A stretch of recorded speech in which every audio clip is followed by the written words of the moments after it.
of you, your leadership, your guidance for me has helped me steer the ship of the youth of our party. A challenging one.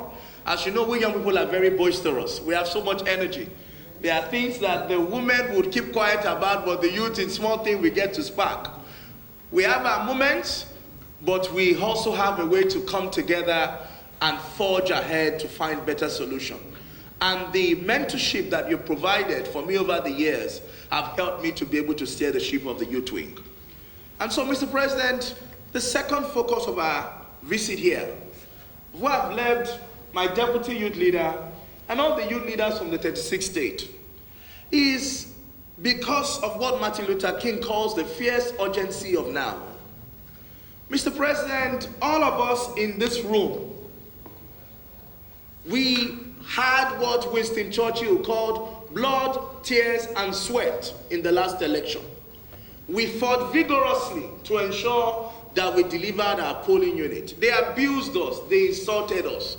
We went to the crooks and crannies. I, for example, single-handedly went to 33 states of the Federal Republic of Nigeria, leading rallies and going into grassroots on canos, on road. And I can tell the stories of all of my youth leaders. For example, Jide Ofo in Anambra State, who had to risk the fact that he was in an hip-hop control state. And even the candidate of the Labour Party was from his state and defied all that to continue to mobilize for us. Many of them, even from across the Southwest, some of them will state without governors like Oyo State, River State, for example, and many others, ensuring that they deliver their polling units. Blood, sweat, and tears. And we have now come, based on the agitation of our young people across the country, to say we have worked. You told us to vote for Achiwaju, we vote for Achiwaju. Don't forget us, carry us along. Every day, and I'm sure my other youth leaders, they even called me, leader, what is going on? They have started compiling names for board and parastatal. Why are you not fighting for us? What are you going to get for us? And I said, no problem. I will take you to the place where it is being done. Let us come and meet the commander-in-chief.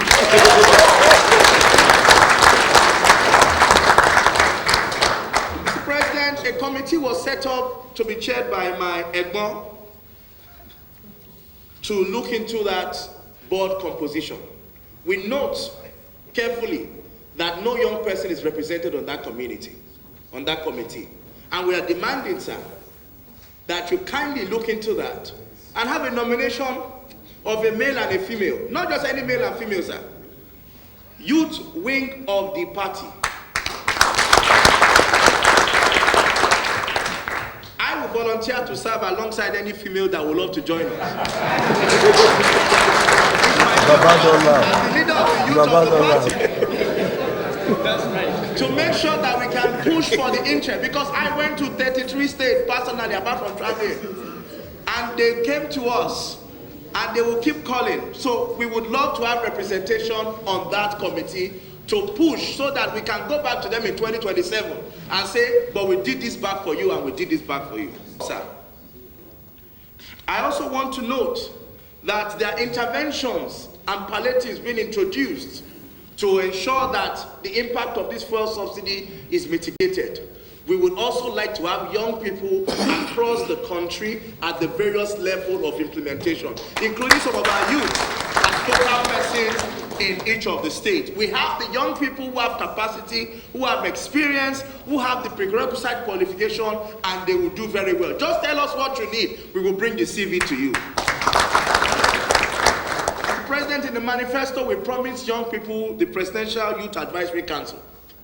We would like to work with the Chief of Staff and with your office to sit together and look at how we can implement that and ensure that we have a very robust, representative Presidential Youth Advisory Council that carries everyone along, not just the technocrats, but also the young people who went to the nooks and crannies to fight for our party in the last election.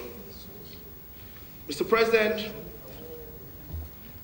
finally we note that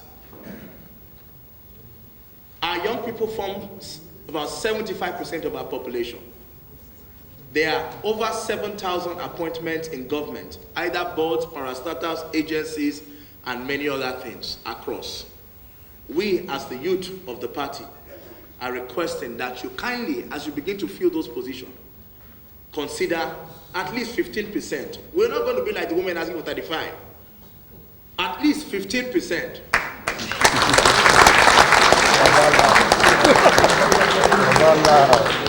And when we say young people, in particular the youth of the party who are capturing members, so that in 2027 they can go back and proudly mobilize additional votes for us for your second term. I want to thank you, Daddy, again for seeing us, for carrying us along. We know and we are assuring Nigerians who are calling us every day that fuel is now 617 naira.